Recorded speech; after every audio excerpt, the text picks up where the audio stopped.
CCC is flexible, offering a traditional college setting, fast 8-week classes, or even online classes. CCC can meet your needs your way. Call CCC at 620-251-7700 or visit them online at coffeyville.edu. We are Coffeyville Community College.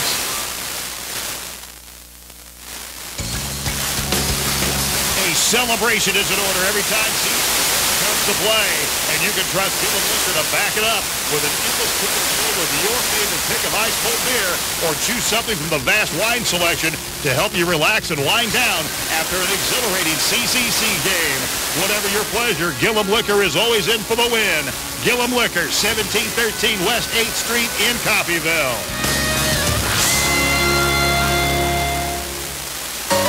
Hey, y'all, folks, this is Bull Last Night. I'm here with the gang. There's the ladies sitting out on the hanging. Girls, what the Don't forget accessories and camo clothing for the animal festival. That's right, ladies. Don't forget, we're located at 3940 County Road 1250. We're just 2¼ miles south of Deering, Wyoming, 3900. And take a left on 1250 Road, a half mile, and we're just east on the right. Laser Archery Guns at 620-251-0040. Tell them Bull sent you. Keep it simple with great food and great prices. That's what you'll find at Simple Simon's Pizza in Coffeyville. Oh, yes, you'll find great pizza and a whole lot more, like calzones, wings, breadsticks, and sandwiches. Stop in today for a Coffeyville favorite, the Simple Simon's Lunch Buffet. Simple Simon's makes it easy for you to dine in, carry out, or delivery. Simple Simon's Pizza, 807 West 11th in Coffeyville. Simple Simon's, simply delicious. When it comes to a time of loss, more folks around here trust and rely on the David W. Barnes Funeral Home. It could be because of their compassionate care. It could be because of their guaranteed superior service. Or maybe because of their fair and honest prices. Or just more folks trust the David W. Barnes Funeral Home during a time of loss. The David W. Barnes Funeral Home at 306 North Prime in Coffeyville, an independent, family-owned business. Welcome in and a pleasant good evening to everyone. Game number 2 of our doubleheader just about ready to get underway. It's the Neosho County Panthers traveling around from Chanute, Kansas to make their way in here to Jay Huffman Court at Nellis Hall. I'm Tim Speck alongside Matt Dix. Matt Dix for the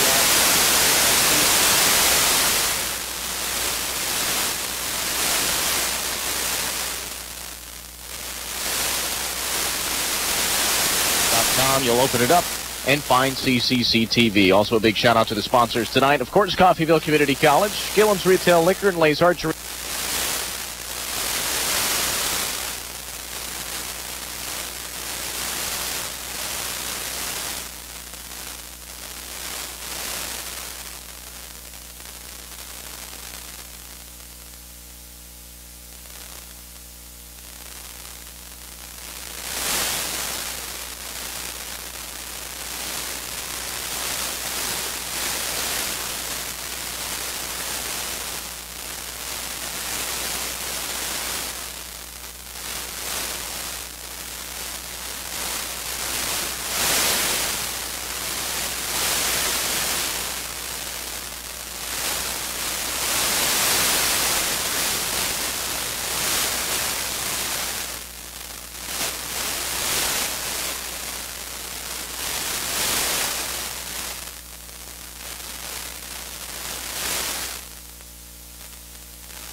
will start with the basketball out of the timeout. 16:20 to go here in this first half. I'm Sam Speck alongside Matt Dick here on 98.1 KUSN, your home for Red Raven basketball. Jay McMillan will bring it up. He swings it to the right side to Benton.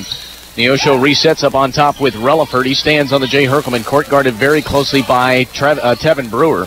Brewer not giving him an inch there, looking for a screen pass. Brewer won't fold to it. Now he has to pass it off. That's Williams. He wants a deep three, and he's going to hit it.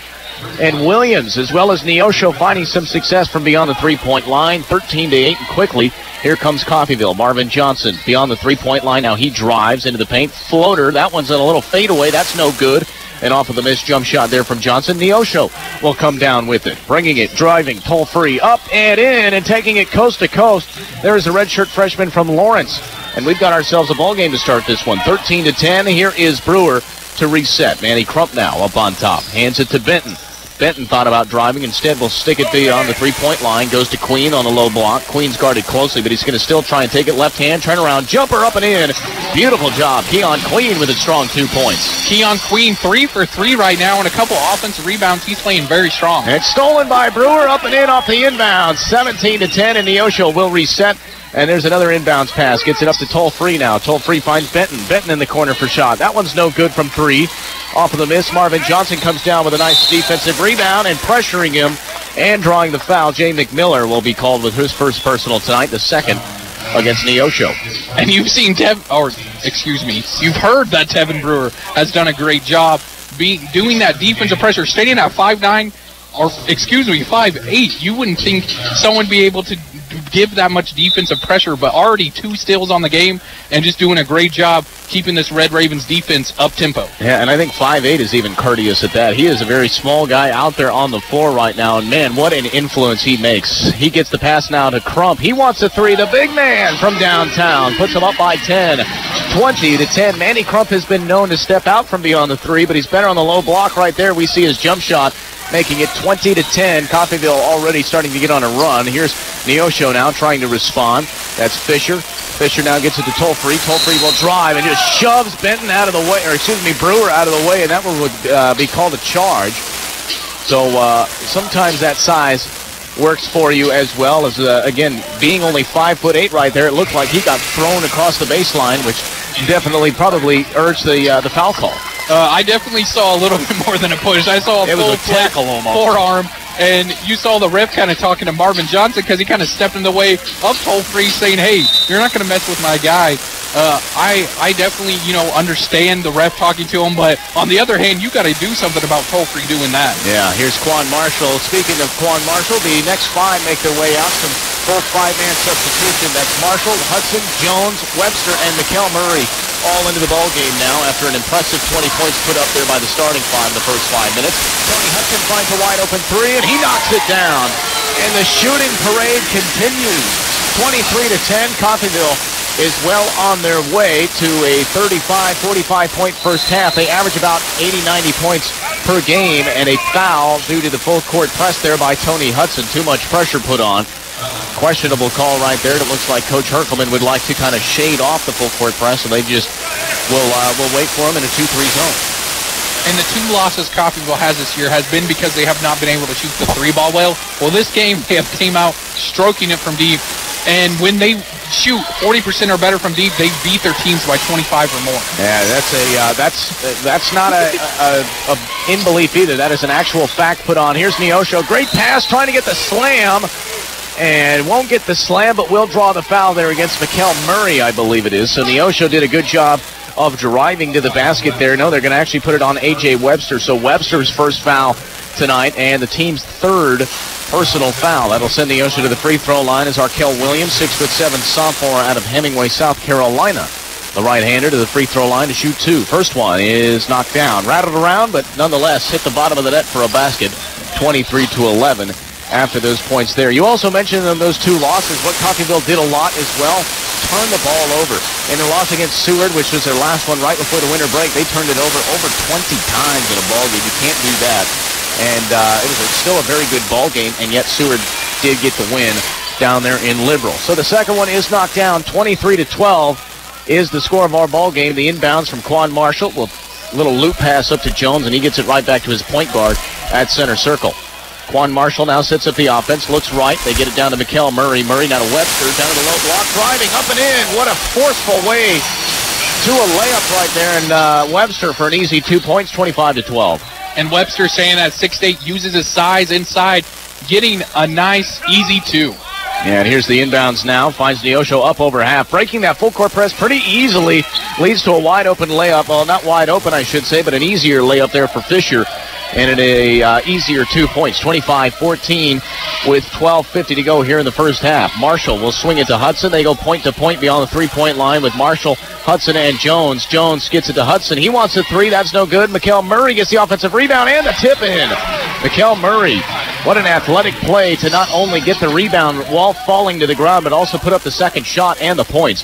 27-14, they're up by 13. Here's Neosho driving to the paint. Nice little dump-off pass. Floater up and in. And that was to Arkel Williams. Coach Herkelman not happy with the defense right now. You can tell when he gets out of his seat, he's got something very colorful to say to that defense. We'll see how they respond. We'll take a 30-second timeout ourselves. 27-16, 12-24 to go here in the first half. Coffeyville up on Neosho. Industrial strength for your home? You can get it at 4 State Maintenance Supply in Coffeyville. The same quality products the big companies use are available for retail sale at 4 State Maintenance Supply. From cleaning chemicals to paper products, even upright vacuums. A lot better than you'd find at the big box stores. They can last up to 10 years or longer, and they cost a lot less than you'd think. Run your house like a business, getting more value for your money. Shop 4 State Maintenance Supply on North Klein in Coffeyville. Coach Jay Herkelman not happy with the way that the defense is working right now. Obviously, the offensive side of things, the jump shot is falling to start, which why they have an 11-point lead, but not happy with the last couple of defensive pushes. Out of the timeout, 27-16 with 12:15 to go. It's the second 5 out there on the floor. Jones drives, almost loses that basketball, but Quan Marshall will get it right back. Marshall now will swing it to Jones, now to Hudson. Back to Jones, straight away. He's guarded very closely by the big 6'7" Yang.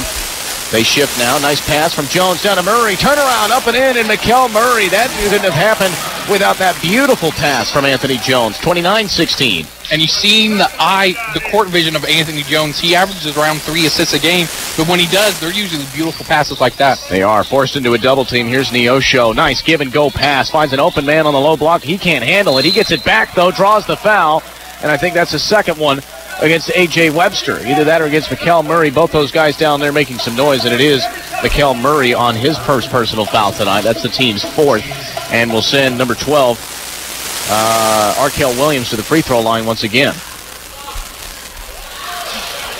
No good on the first attempt there from Williams. As again, in all orange, here is Neosho trying to gain some momentum back. They're down by double digits. They haven't held a lead in this ballgame, and it's really been all Coffeyville at this point, but some struggles on the defensive side is kind of allowing the Panthers to show hints of life right now as they make do with that second free throw. So he does go 1 of 2 that time. Makes it a 12-point deficit, 29-17. Quan Marshall will break that full or half-court man-to-man press pretty easily. Gets it over to Jones. He drives baseline, kicks it out to Hudson. Hudson into the paint. He goes trying to draw a foul. Somehow gets the basket to fall. Surprised no foul was called there, but Tony Hudson still gets the layup, 31-17, and the jump shot right now is working for Coffeyville. Nice inbounds, full court press broken up so easily once again, but the layup is no good, and a foul on the rebound right there. And again, this full court press is almost easy for Neosho to break, and then they get down to the low block, and Coffeyville adds that pressure, but man, oh man, something Coffeyville's not used to is a team getting down the court as quickly as the Panthers are. And that's a credit to how the coach, Jeremy Combs, is doing. He's doing a great job just making sure that they keep the pressure up. I mean, even though they're down big right now, you still got to say Neosho's playing very hard. Yeah, and a lackluster pass right there. They try to get a driving Tony Hudson down low, but that one actually tips off of Hudson's hands. Not sure if it went through his hands, if it was bobbled around, or just flat out missed. But either way, it's a turnover, and Neosho will get it back. Down by 14. He'll bring it up as Jay McMiller with the right-hand dribble. He looks right on the no-look pass. Finds Williams, back to McMiller, back to Williams at the elbow. Does some fancy footwork. Now the floater from about 15 feet. That's no good from the elbow, and Quan Marshall comes away with a rebound. Marshall brings it up from the three-point line, kicks it to Murray. Murray now to Hudson on the right side. Hudson trying to split the defense. Finds Murray up and in, and Mikkel Murray with the slam. 33-17. Mikael Murray showing off his athleticism right there. Great job to get the rebound, and then an easy dunk by him. Not many times you see Jay Herkelman get up out of his seat, but that full court press yet again broken up very easily by this Neosho team, but pressured into a double team, and it results into a steal now that they're settled. Here's Coffeyville swinging it around, down low to Murray again. He kicks it out to Jones. He's got all the time in the world to take a three. He doesn't hit that three. Off of the miss, coming away with it is Neosho. Battling for the rebound is Hudson, but he won't get it, and Neosho Panthers will get it right back. Man, Anthony Jones, he had about 15 seconds to shoot that basketball. Hey, and Mikael Murray, great job by him, too. He was going to try to go for the athletic finish, found the wide-open Anthony Jones. Why not throw it to him? He's leading in the three-point percentage in the Region 6, and, you know, you can't make them all. Yeah, no, you're very right with that, as he just unfortunately can't. Neosho wants to hit a little fadeaway here from three. That's no good. And a foul on the rebound, I believe, against Neosho, as Mikael Murray went up high for it. Coming down, he fell on Taliaferro, for the Neosho County Panthers. Timeout on the floor. It will be a media timeout, 60-second step aside, 33-17. Coffeyville in the lead here through halfway of this first half. We'll be back here in 60 seconds on 98.1 KUSN. Hey, Raven fans, coming into town for a game? Make it a great weekend. Reserve your room at Coffeyville Sleep-In and Suites, Coffeyville's premier home away from home. Enjoy plush, clean accommodations, a free continental breakfast, indoor pool, Wi-Fi, and superior staff and services. Ask about special AARP and military discounts. Coffeyville Sleep-In and Suites, a proud supporter of the Red Ravens. Helping you move forward. That's what Coffeyville Community College does. Whether you want to increase your ability to advance at work, learning to earn a 2-year, or just want to expand your horizons, Coffeyville Community College can help. And CCC is flexible, offering a traditional college setting, fast 8-week classes, or even online classes. CCC can meet your needs your way. Call CCC at 620-251-7700 or visit them online at coffeyville.edu. We are Coffeyville Community College.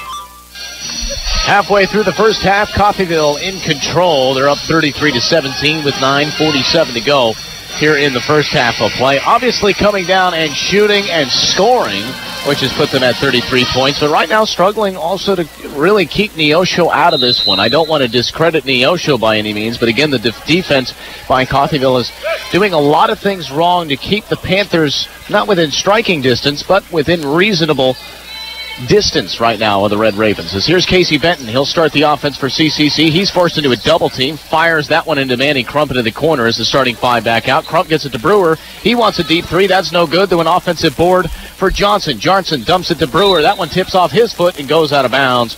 And that's unfortunate right there. Just hit right off the top of his foot and shot straight out of bounds. 33-17 it remains.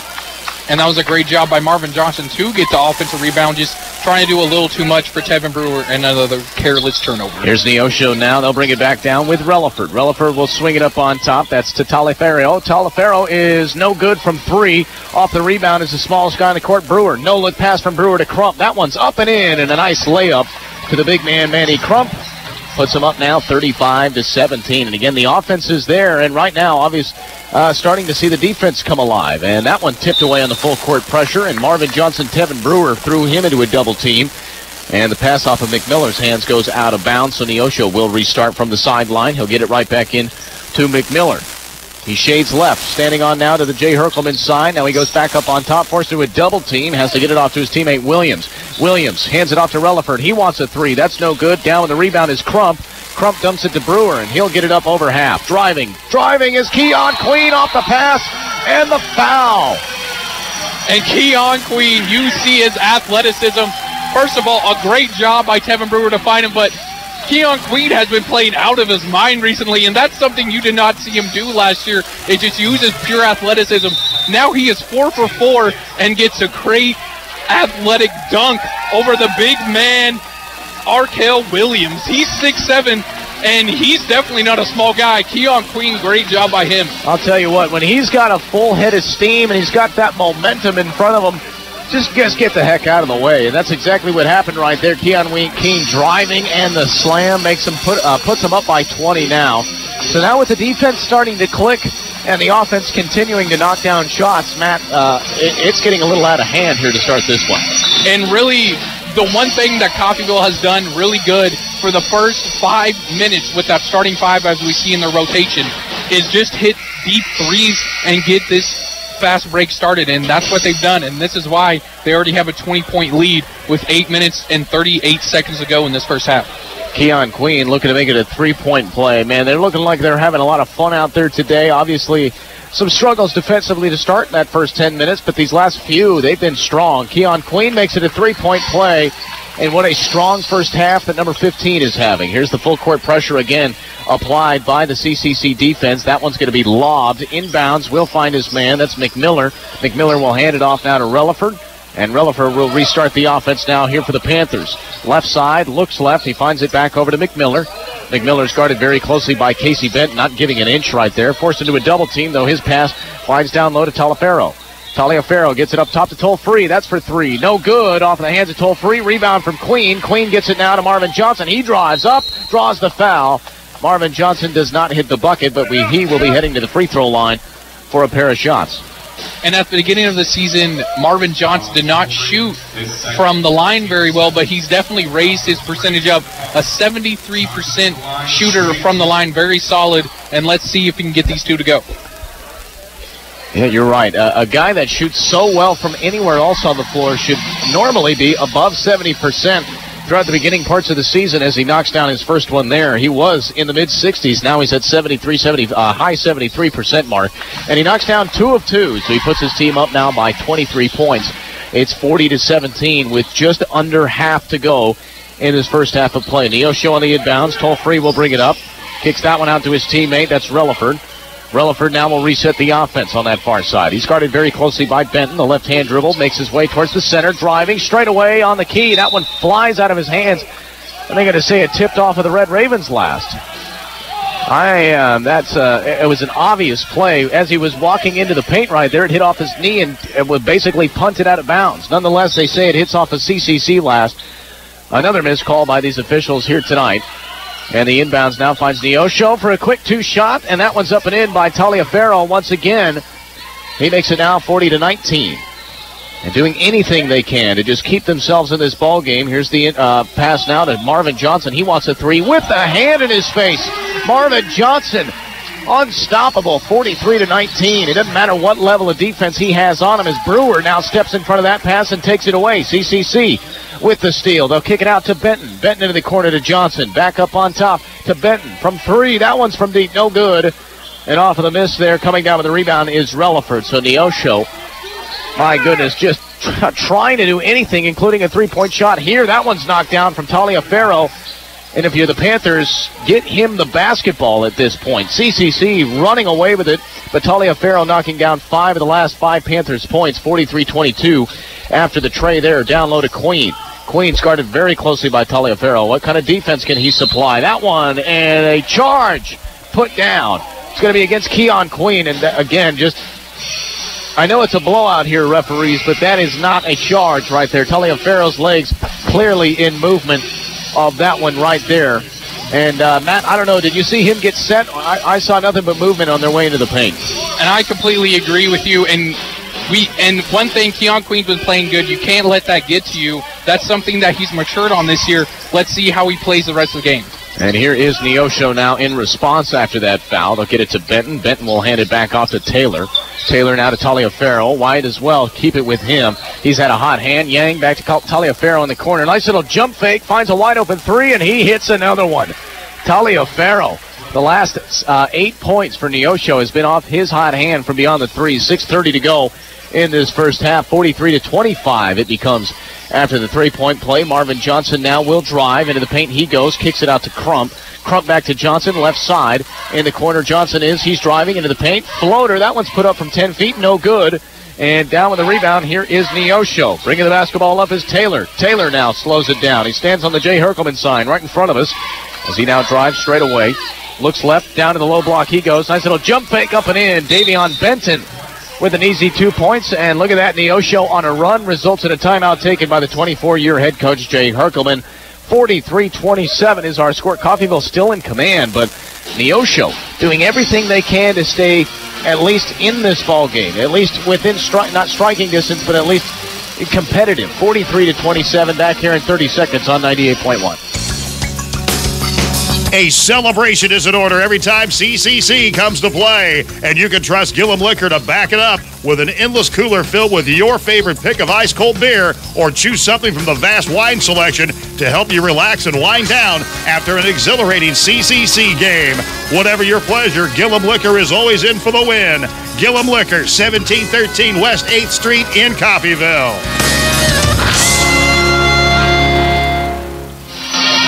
Out of the timeout, Coach Herkelman again. This is the second time tonight that he's had to come back and kind of loop around to the defense that we need to apply pressure.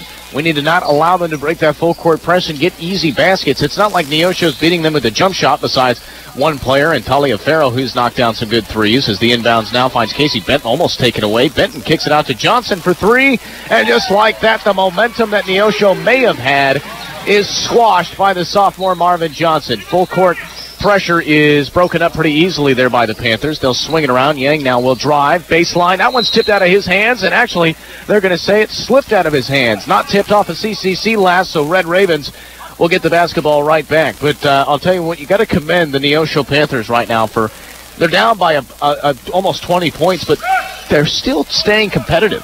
Hey, and you got to give that credit once again to Coach Combs to not settle down, not to take the easy way and just say, hey, let the Red Ravens run all over us. Yeah, and Queen gets a pass on the low block, and Keon Queen is remaining perfect from the floor. A little floater from 10 feet. It was a hook shot. That Kareem skyhook almost perfected right there. 48-27, and Neosho comes down, taken away from Johnson. He gets it down to Benton after the takeaway. Queen will drive. Queen on his first miss of the night, but it doesn't come without contact. So Keon Queen will be heading to the free throw line for a pair of shots. Queen, what a game. What a half that number 15 is having. And that's so true. Right now, Keon Queen, he's really mastered that turnaround hook shot. He has done a great job posting up, doing a great job using his body, using his size, something that he has improved on this year. And he has also been improving from the free throw line as he makes his first one. It's something I have definitely kept an eye on and talked with Coach Herkelman on in the past. This is a point of emphasis for him, obviously keeping his attitude down, which he's done so well, but hitting these free throws. And he knocks them both down, putting them up to 50 points just through this 15 minutes of the first half. 50-27 is our score as the Panthers now will bring it on up. That's Taylor to start the offense. He drives into the paint. He goes with the right hand, draws the foul, but it looks like we're going to have a foul down on that low block. They're going to put it on Tevin Brewer. Too much contact, so that will result in some substitutions on their way in, and it's the following five. You can almost call them a starting five on any other roster out there, so I don't want to call them the second string. So we call them the following five, though it won't be. It'll be a different look down on that low block as Kamani Dunham will make his first trip into the game. But it is Marshall, Hudson, Jones, Mikal Murray, and Kamani Dunham into the ball game here for the Red Ravens with 4:45 in the first half. They still lead. Big 23-point lead as here's Neosho now. The inbounds to Benton. Benton back up on top to Taylor. Taylor will reset as he looks right over to Yang. Yang, little kick out. Taliaferro once again. That one's up, no good. And Taliaferro has been very effective. That's his first miss of these last couple of minutes. Off the miss, Murray will find Dunham down low, and a foul on the floor. And Dunham was just being basically hugged from behind. You can't do a whole lot with that big man right there. I tell you what, this is not any sort of bluff either. 250 pounds, 6'8" man. How about that for your low block present right there? He does not make his way to the free throw line with a double bonus here, so we will be seeing a 1-and-1 as that's the 9th team foul against Neosho there. But what a presence. And at one point during the preseason as well, this was a guy that they thought was actually going to replace Keon Queen, and Queen stepped it up. Obviously, the injury with the, I believe it was his right leg, definitely kept Dunham off of the court for the first half. But Queen, not only did he step up, but Kamani Dunham has played well in his games that he returns. His second free throw's up and no good.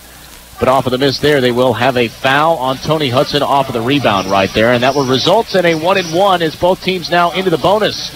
9 team fouls for Neosho, and that is the 7th against Coffeyville. So, yes, we will see number 14, Jay McMiller, shooting a couple, or excuse me, that's Arkell Williams. And right now, Neosho just trying to do anything they can.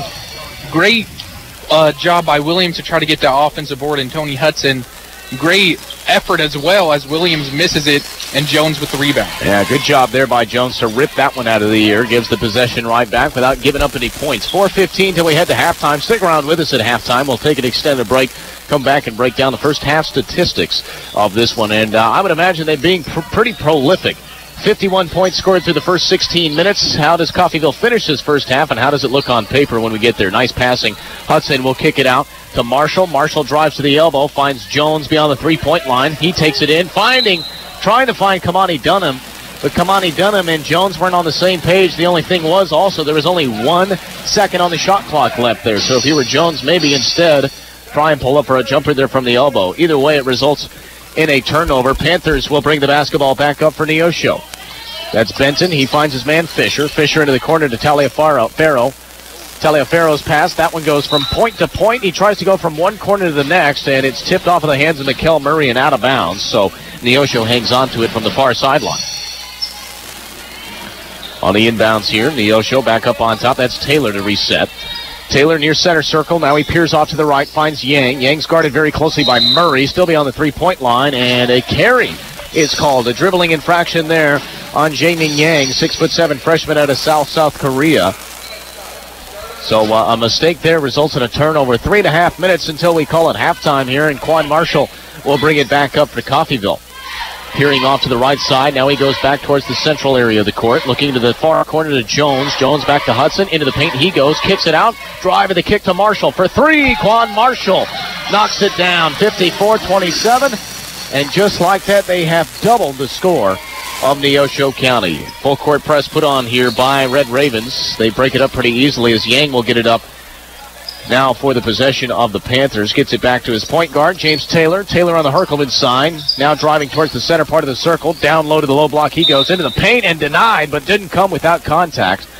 And I believe on Kamani Dunham it is. Number 32, Kamani Dunham, 6'8" freshman out of Brunswick, Georgia, called with his first personal foul tonight. 8th against the team, and that will result, I believe, in 2 shots, as that one was coming off of the shot, not just any open floor foul there for a 1-and-1. So it is a shot on the foul. First one put up by Williams. Williams has spent a lot of time at the free throw line here, and I'm guessing he's right around that 50% line. We'll keep an eye on those stats, and Matt and I will break it down during the halftime period as well. 0 of 1 that time, and he misses both of them. And off of the rebound, Kamani Dunham comes down with it, and he'll hand it off to his point guard, Quan Marshall. Marshall just about pressured into a double team there, but he ends up getting it up over half court anyway. It's guarded very closely by Taylor. Now he makes his way towards the top of the key.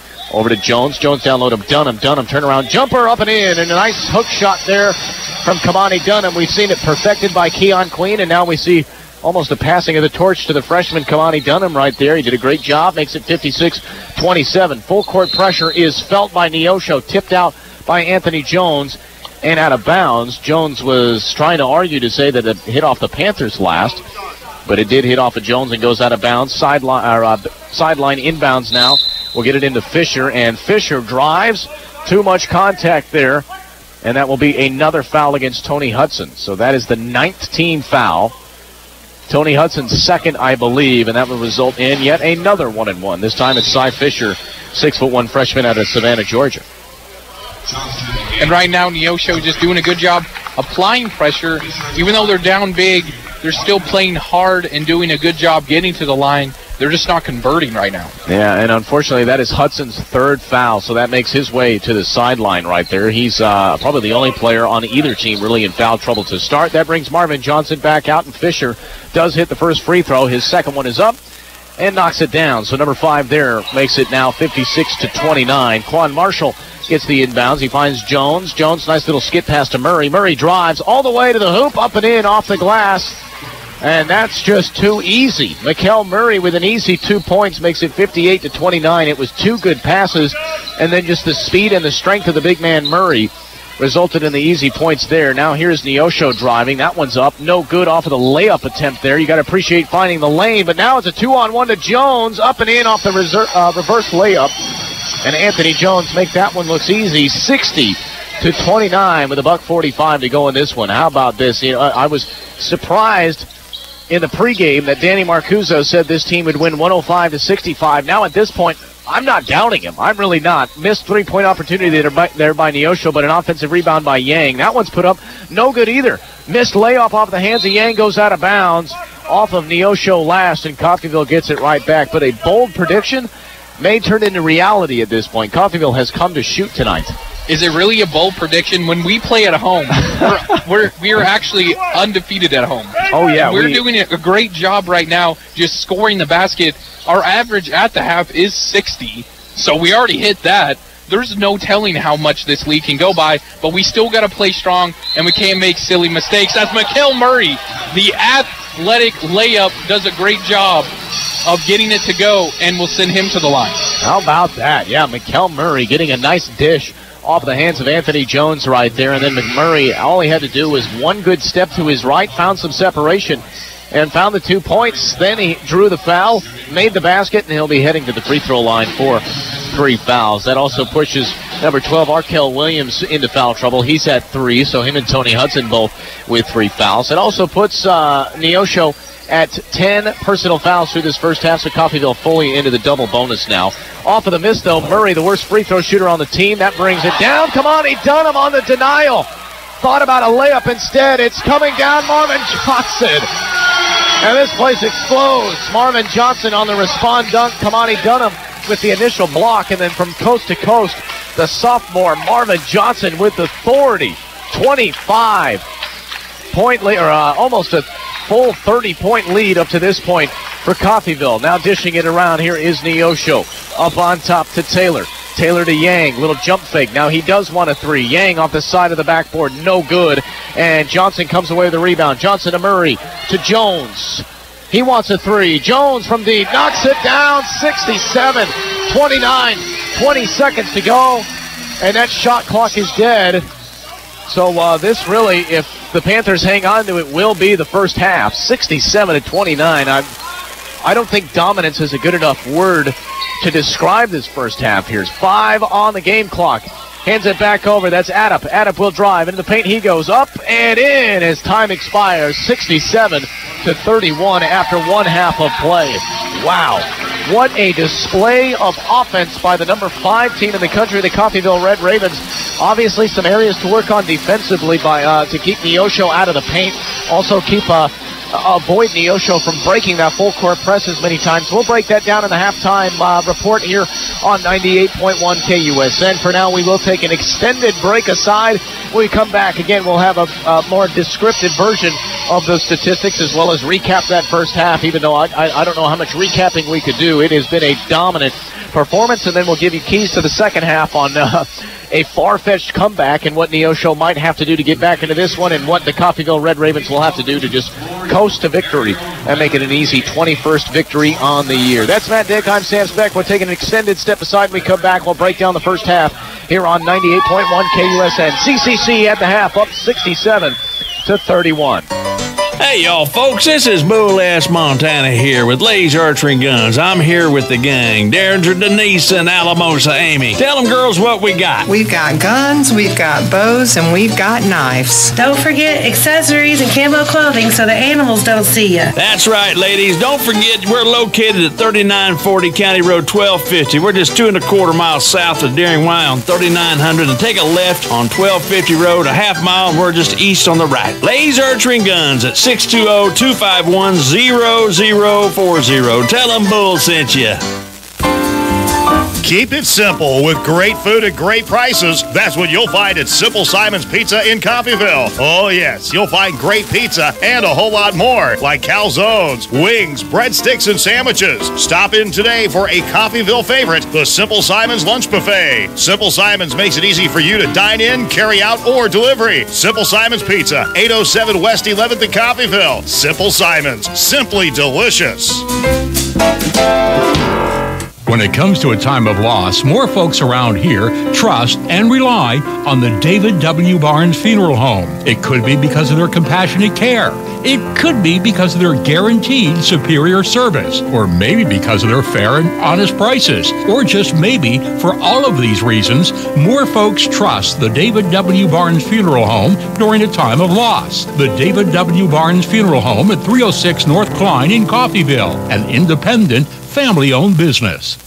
Everyone looks forward to a good meal. That's why we do dining differently at Windsor Place. We call it 7 to 7 dining. Residents can come to the dining room anytime between 7 a.m. and 7 p.m. for a home-cooked meal of their choice. 3 specials are available throughout the day, along with a full menu, including all-day breakfast. If residents need a treat between meals, they can visit our self-service snack pantries. Come see what makes Windsor Place different at mealtime. Call 620-252-4929. Move forward. You can by becoming a part of the Acme Foundry team in Coffeyville. Acme Foundry has current openings for CNC machinists and entry-level foundry positions. Acme offers competitive wages, benefits including medical and dental, and a retirement plan through employee ownership. Acme moves careers forward by promoting from within. Find out more. Apply in person at Acme Foundry, 1502 South Spruce Street in Coffeyville. Acme Foundry, an equal opportunity employer. Industrial strength for your home? You can get it at 4 State Maintenance Supply in Coffeyville. The same quality products the big companies use are available for retail sale at 4 State Maintenance Supply. From cleaning chemicals to paper products, even upright vacuums. A lot better than you'd find at the big box stores. They can last up to 10 years or longer, and they cost a lot less than you'd think. Run your house like a business, getting more value for your money. Shop 4 State Maintenance Supply on North Klein in Coffeyville. Hey, Raven fans, coming into town for a game? Make it a great weekend. Reserve your room at Coffeyville Sleep-In and Suites, Coffeyville's premier home away from home. Enjoy plush, clean accommodations, a free continental breakfast, indoor pool, Wi-Fi, and superior staff and services. Ask about special AARP and military discounts. Coffeyville Sleep-In and Suites, a proud supporter of the Red Ravens. Helping you move forward. That's what Coffeyville Community College does. Whether you want to increase your ability to advance at work, learning to earn a 2-year, or just want to expand your horizons, Coffeyville Community College can help. And CCC is flexible, offering a traditional college setting. Fast 8-week classes or even online classes. CCC can meet your needs your way. Call CCC at 620-251-7700 or visit them online at coffeyville.edu. We are Coffeyville Community College. A celebration is in order every time CCC comes to play, and you can trust Gillum Liquor to back it up with an endless cooler filled with your favorite pick of ice-cold beer, or choose something from the vast wine selection to help you relax and wind down after an exhilarating CCC game. Whatever your pleasure, Gillum Liquor is always in for the win. Gillum Liquor, 1713 West 8th Street in Coffeyville.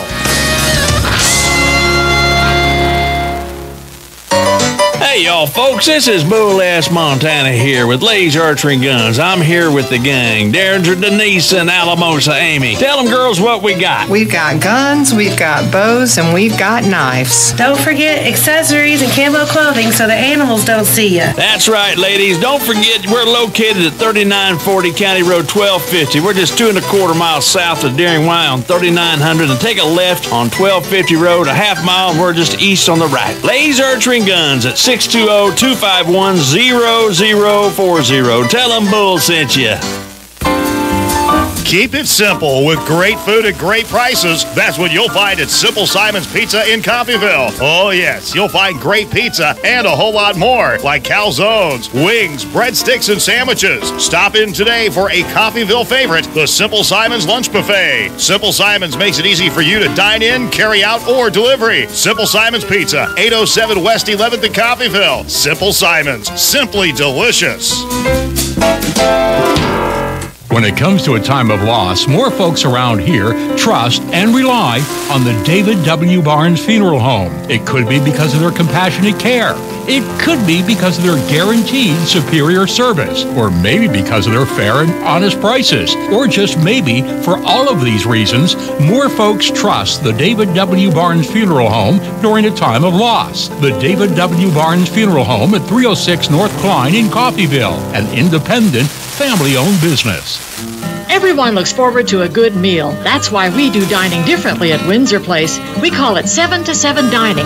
Residents can come to the dining room anytime between 7 a.m. and 7 p.m. for a home-cooked meal of their choice. 3 specials are available throughout the day, along with a full menu, including all-day breakfast. If residents need a treat between meals, they can visit our self-service snack pantries. Come see what makes Windsor Place different at mealtime. Call 620-252-4929. Move forward. You can by becoming a part of the Acme Foundry team in Coffeyville. Acme Foundry has current openings for CNC machinists and entry-level foundry positions. Acme offers competitive wages, benefits including medical and dental, and a retirement plan through employee ownership. Acme moves careers forward by promoting from within. Find out more. Apply in person at Acme Foundry, 1502 South Spruce Street in Coffeyville.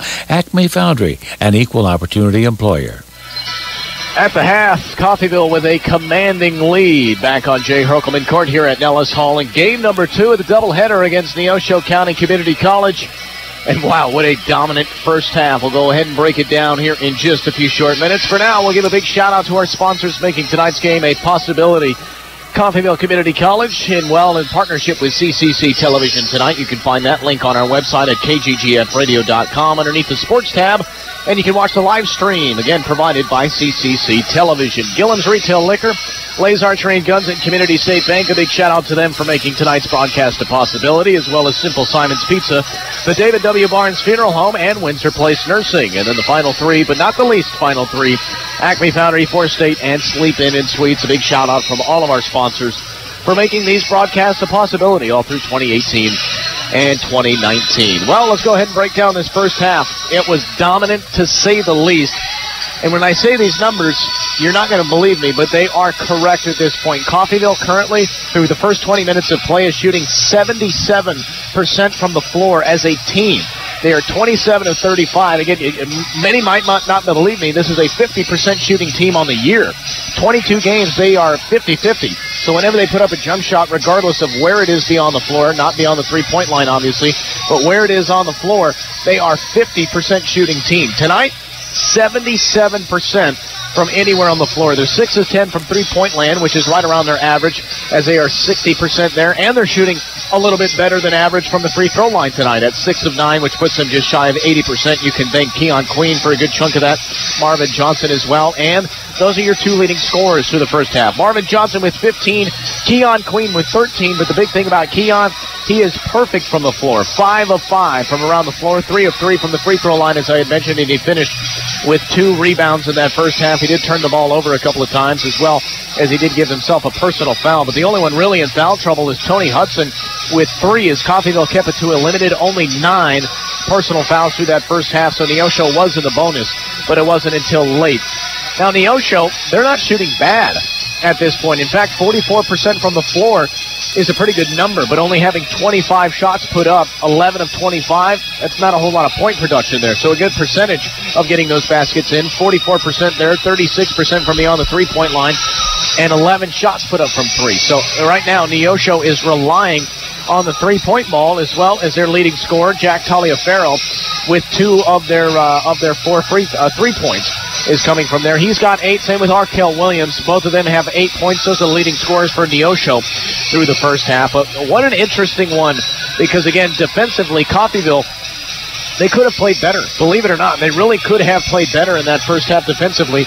And then their offense came out, and I don't think you could have asked for anything more but 67 points in the first half. Matt, how'd you think?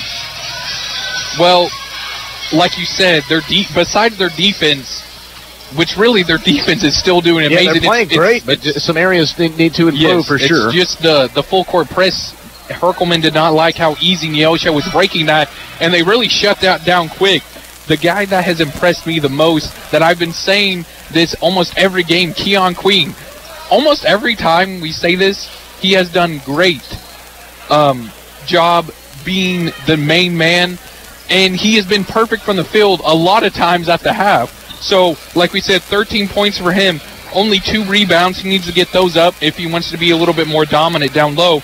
But, just doing a great job of just all-around basketball right now, hitting some floaters, jumpers, and like we said, perfect from the free throw line. Marvin Johnson, We have seen him dominate 2 for 2 from deep, and one of those was a step-back 3 with someone in his face. He has done a great job passing the ball as well, 4 assists.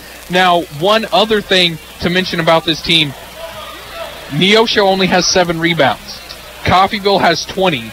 That is a 13 rebound advantage. That is something that Coffeyville has actually struggled with this year, is getting good rebounds, and offensive boards have been something as well with 4 right now, but their shooting percentage is blowing me off the charts. 77%. When you're shooting that well, this team is almost unstoppable, and really just great coaching. As we know, the most winningest coach in Region 6 history, and trying to make history, trying to get to that deep tournament. I know it's a tongue twister. It is, but you're right. That deep tournament, tournament run right there. Obviously, it was a big moment for him. 6:22. He was actually very more emotional than I've ever seen him.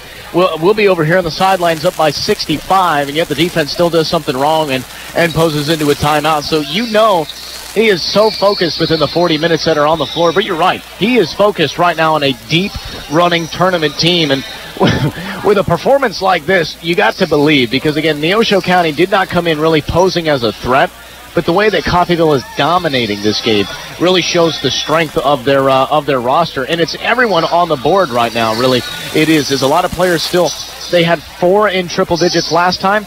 Right now they have 3 in triple digits, and one more well on his way to be there. So if they can get 4 guys, not triple digits, double digits, 4 guys into double-digit scorings, maybe even more than that, then I'm almost guarantee you Coffeyville does get to triple digits at this point tonight. They've got 67 points through a prolific first half, and 31 points given up there by Neosho. So on average to their defense, again, we don't want to discredit their defense, because it's not like they're playing bad basketball. It's just normally that 2-1-2 full court press is very difficult to break up by any offense, and Neosho right now has really proven to be a tough team against that full court press. And Jay Harkelman has had some things to say about his defense in terms of that full court press with that. How do they respond? We'll figure it out here in the second half. 30 seconds step aside and we come back. We've got second half basketball here on 98.1 KUSN. Quick key to the second half of your Coffeyville. Burn out that clock if you're Neosho.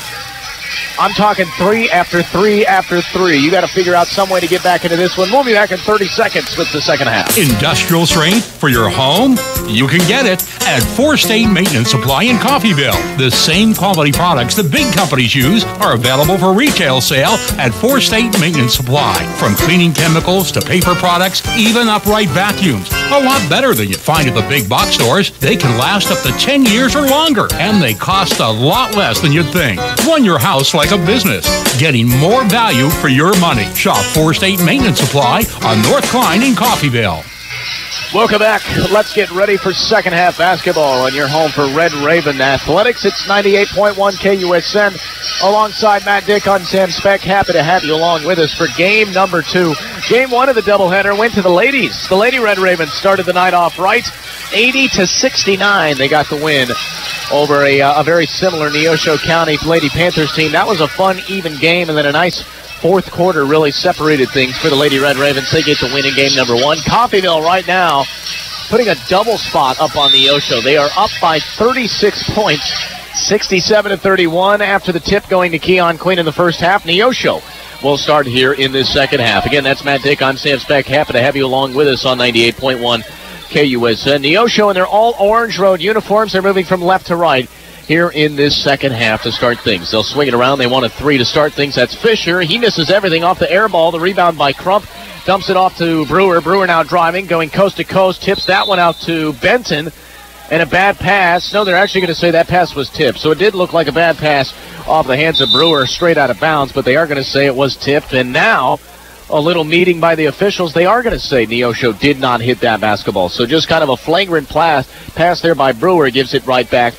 And the first 30 seconds results in both teams going dry on their first push-up offensively. Here's now is Taliaferro, one of the leading scorers for Neosho in that first half. He proved dangerous from beyond 3. They want a 3. That's from about 45 feet. That was a deep shot. Magic Relaford made that one look easy, and he knocks it down. 67-34. Here's Johnson in response. Draws the foul on the baseline, and Marvin Johnson to the free throw line for a pair.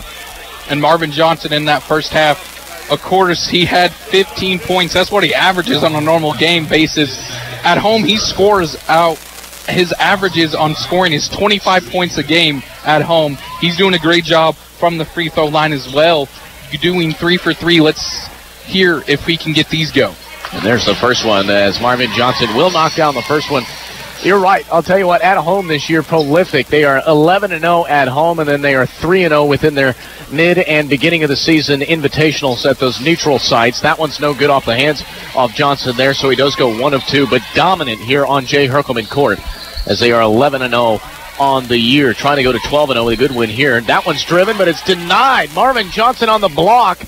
And a nice job there as the shot put up by, McMiller is denied. That finds Manny Crump from 3. Crump now to the paint. He finds Tevin Brewer. He steps out from Trey, knocks it down. Tevin Brewer from 3. And just like that, 71-34. And it looks like they're kind of going to go with a full court, almost man-to-man defense. They shy off that 2-1-2, though it does result in a wide-open 3 for Taliaferro. His shot's up. That's no good. Offensive rebound, Neosho. They thought about another 3. Relaford does want that 3. And a step-back jumper from 3, and Relaford knocks down 2 straight, makes it 37-71. Here's Crump now responding, and a carry there by the big man, Manny Crump, gives it right back to Neosho. And back to Relaford, like we mentioned, he actually is kind of a hometown kid from Parsons, Kansas. He was held scoreless in that first half when he averages around 14 points a game, and right there already starting out hot. 2 for 2 for deep for him. And to start here on this push-up is Fisher. He'll get it back to Taliaferro. Taliaferro now to Relaford. Relaford back up on top to Williams. Now back over to 14. That's McMiller driving. Pull-up jumper from 25 feet with a hand in his face, and he knocked it down. What a shot to make it 71-39. And now here's Brewer. Brewer dumps it to Crump. Crump to Johnson on this left side. They go low block to Keon Queen. Driving, draws the foul, and Keon Queen to the free throw line. Did not get the bucket he was looking for, but Keon Queen's been shooting pretty well from the free throw line tonight. And that's very true. Like we mentioned, perfect from the free throw line. He's usually not that good of a free throw shooter. Not. And like we mentioned, that's something that he's been focusing on, and he's been getting to the line, and he does miss that first one. But you can see that the stroke is more where he's not worried about making it. He knows that he can have a chance of making it. He's aiming for that front of the rim, and he's getting the second one to go. Now it's 72-39 Coffeyville. Yeah, you make a great point with that, because a lot of free throws are a very mental side of things. It's an easy 15-foot shot that you aren't defended, aren't anything, and yet some people get into their head so much. He's just coming up. Relaford wants another 3. That one was almost from half court. I mean, my goodness, he just keeps going back. This time, his heat check is matched there. He misses the 3. Tevin Brewer now off the rebounds, kicks it over to the big man. Crump for 3. Manny Crump knocks it down. And just like that, it's 75-39. When you've got the guys that are up over 6-7 stepping back from 3 and knocking those down, you know it's going to be trouble. We knew Manny Crump had a pretty good jump shot, but he's showing it from beyond the arc now. Nice defense from Neosho. Thought about a jumper, and he takes one too many steps. Showing the little jump fake right there. And that results in another turnover. 75-39. This one continues to grow into more and more of a blowout with 5 minutes left of the first half now. It's just where will this one end? We'll bring it up with the left hand. Look at Marvin Johnson. He started very closely by Fisher. Johnson has to get it to Queen. Driving. Queen trying to jump it off. He finds his point guard Brewer. He has 3. That's no good. Tipping the basketball out is Benton, but Taliaferro from Neosho is there for the rebound. So the Panthers will come back up. With it is McMiller. McMiller back to Taliaferro. He wants one from 45 feet. No good.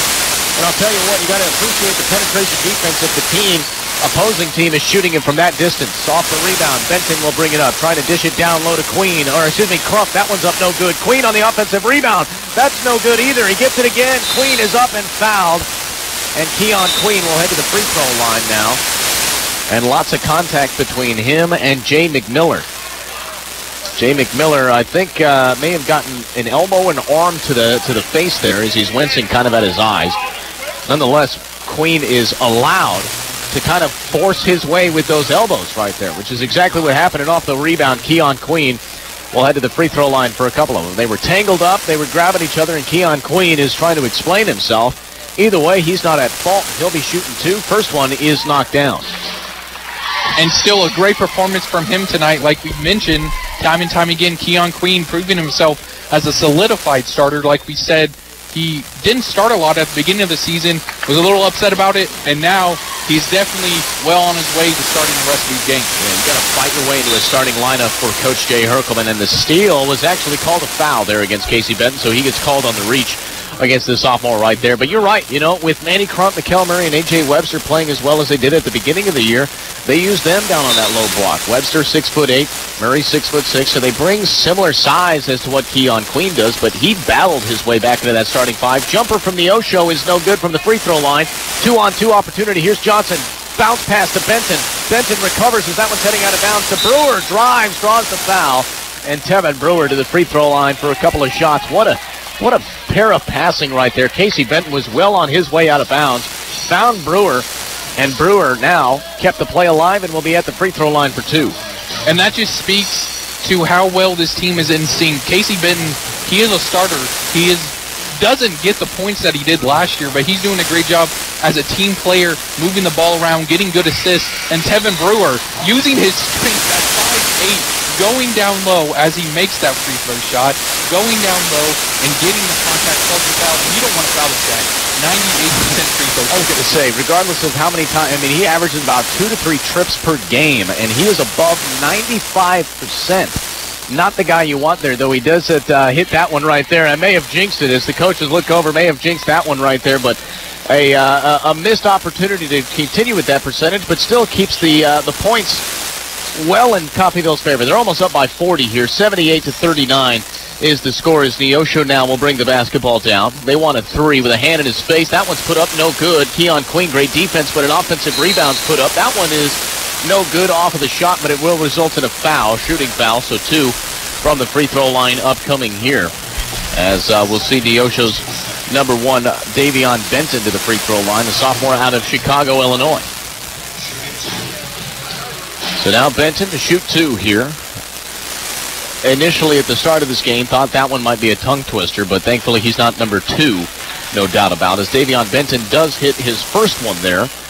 Benton on the year to start throughout. Again, as a team, they're shooting just shy of 70%. Benton in particular right at 60%. So knocking down both of them, certainly a little bit out of the normal there, but he does hit both of them. 78-41 after the made free throws, and Tevin Brewer now will bring the basketball up. Brewer, nice little dribbling effort here, finds his way into the paint, but he does a good job drawing the foul on Taliaferro. And Taliaferro on the reach right there. I think that will be the 5th personal foul, and it is 5th personal foul against the Panthers. And that is the 3rd against Taliaferro. So they may lose their leading scorer here before we even are halfway through the second half. Inbounds to Queen, back to Brewer. Brewer at the Jay Herkelman side, driving, dumps it to Queen. Queen off the glass, no good. Down with the rebound, here's Neosho. They'll bring it back up over center circle. And they will now try and reset the offense. Taliaferro will hand it off.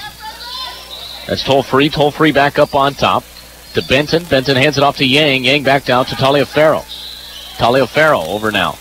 He looks to that right corner. Now they'll reset back up on top, straight away from the key. There was Benton. Nice penetration defense here by Coffeyville, though driving, finding a lane there is Brian Toll-Free. And how about that, the redshirt freshman finding a lane on the left side. Now Tevin Brewer trying to find a lane in response. Instead, kicks it to Crump. Crump trying to find Benton and is fouled in the midst of doing so.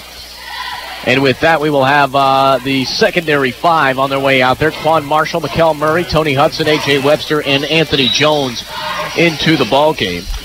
And back to the first half for Toll-Free, he was shut down very well by the tough Red Ravens defense. Only 5 points in that first half. He averages over 16 points a game, a very big leader for Neosho, but right there you see him get the easy layup. Yeah, easily their leading scorer on the team, just by a couple, is Relaford down there, that Parsons kid at 14. Now an open jumper for Quan Marshall from 3. That's no good, but he gets his own rebound as that one just bounced right back to him, and a foul on Quan Marshall, I think, as he just kind of drove his way into the paint, and it is way too much contact down on that low block. That will be the 3rd personal foul against the team here. First against Quan Marshall. If one thing about Quan, he plays lockdown defense, but he really never gets into foul trouble, as Neosho now will bring the basketball up. With it is Toll-Free. Toll-Free driving, gets some separation, looking for a charge there, and they're not going to get the call. So Neosho hangs on to it, driving, and Benton with the slam.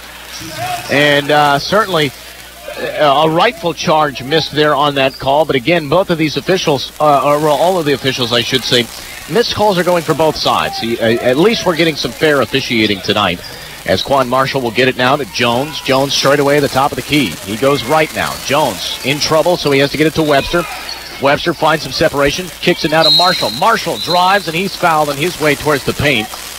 And a good job there by the sophomore, Quan Marshall, to find his way to the free throw line, as I believe that will be the 7th team foul against the Panthers, moving Coffeyville into the single bonus here in the second half.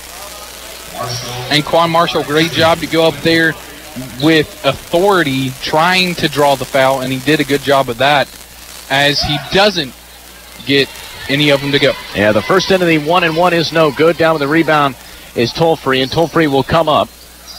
He'll kick it into the corner to Taliaferro, now to Yang, now back up on top to Benton. Toll-Free now, he's guarded up straight away, down low, little loop pass to Benton on that low block. Benton's met by the defense, so they got to get back up top to the three. That's Toll-Free for three, that's no good. And off of the rebound was Hudson. Hudson gets it to Marshall, and Marshall will reset with Hudson up on top. He drives into the paint right side, off the glass, no good.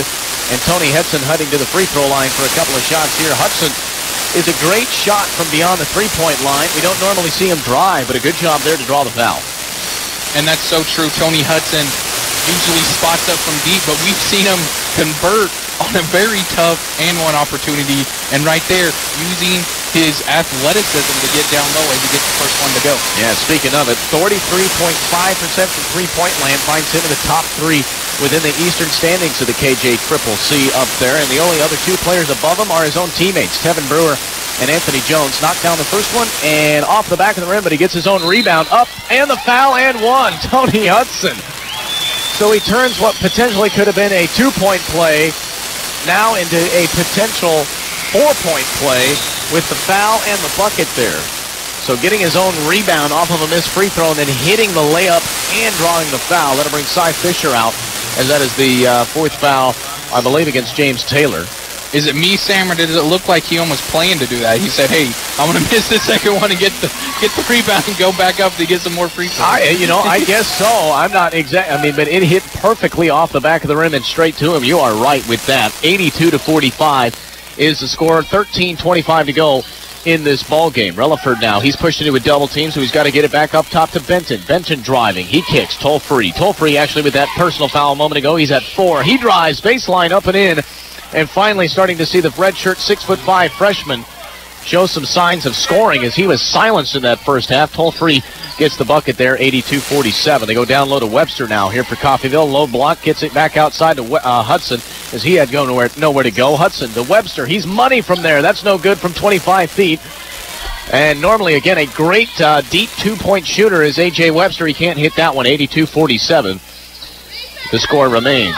Benton now, he'll hand it off to Relaford. Relaford beyond the three-point line, driving straight away. Now to Yang. Yang will take it. Baseline. He's met. Nice double team there. Good closure, as they'll find Toll-Free now in for three. Kicks it out to Relaford. He had more of a three now, and great separation. 7 on the shot clock. Relaford wants one, and he's going to hit it.